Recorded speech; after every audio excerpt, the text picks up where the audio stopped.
So the client list comes out, and y'all know what list I'm talking about. Chris Tucker, the nigga famous for Friday and Rush Hour and shit, this nigga, his name was on the list. I had to think back, right?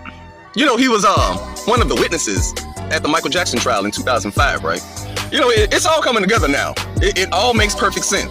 Michael Jackson and Chris Tucker were great friends. Actually, he was one of Michael Jackson's best friends, along with like Macaulay Culkin and Diana Ross and Shirley Temple. Think about that.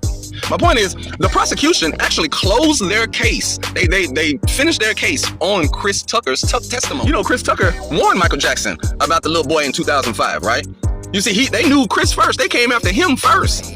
Chris told Mike that the family may have ulterior motives when it comes to like meeting him and whatnot, and they were using their son's sickness to benefit them. Chris Tucker said that he had felt suspicious and that you needed to watch out, be careful, telling that to Michael Jackson.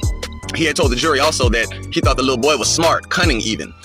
He also said that the boy's brother was even more cunning than him. And at the end of the trial, Chris went after the mama saying that she had mental problems. You want to know what I think? I think that family had Chris Tucker by the balls. I think that he got jammed up, fucking that little boy, and they were extorting him. And when they went after Michael Jackson, Chris felt like that was his chance to get from up under them. Tucker said that he flew the family by private jet to Miami in February of 2003 because the accuser told him that he wanted to go there to be with Jackson. And you know, it was during this trip that Chris decided that he would tell Michael Jackson about this family, warn them. And this was 2 years before the trial. Think about it, people. These folks have handlers.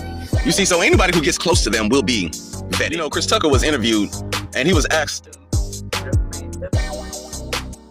Yeah, I did. You know, we flew Bill Clinton and a lot of different. Well, that was a humanitarian trip to Africa, and I met him on that trip because it was his plane. I didn't know who plane he was getting on, but it was a whole bunch of dignitary people who was with a delegation. And yeah, I met him, and you know, you don't know people what they do in their private lives. And so then we go to my YouTube channel. Now I don't know if y'all remember, but Oprah Winfrey had a brothel going on in South Africa. I did a video on this about 3 years ago. There was a dead baby found in the school, right? So my question then was, how in the fuck did it get there? Especially with it being an all-girls school. Who got pregnant? You know, like, how did they get pregnant? There ain't no little boys around there, right? I guess what I'm saying right now is that when Chris Tucker got on that plane, on Jeffrey Epstein's plane, he went to Oprah's school to check that out. I bet you any money, all of it is connected. They're all like, Oprah set up that school to facilitate little girls being a part of that island in the first place. She was already selling them little girls, and this is how some man came in there and got one of them girls pregnant, and the girl had the baby and killed it. Chris said that it was all kind of like dignitaries, like the Clintons and other motherfuckers that was there on this private plane, on Jeffrey's private plane going to Africa. Dollars to donuts, it was this school in Africa.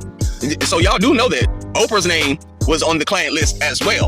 All of these motherfuckers are in cahoots. Oh, what's that saying? Birds of a feather flock together.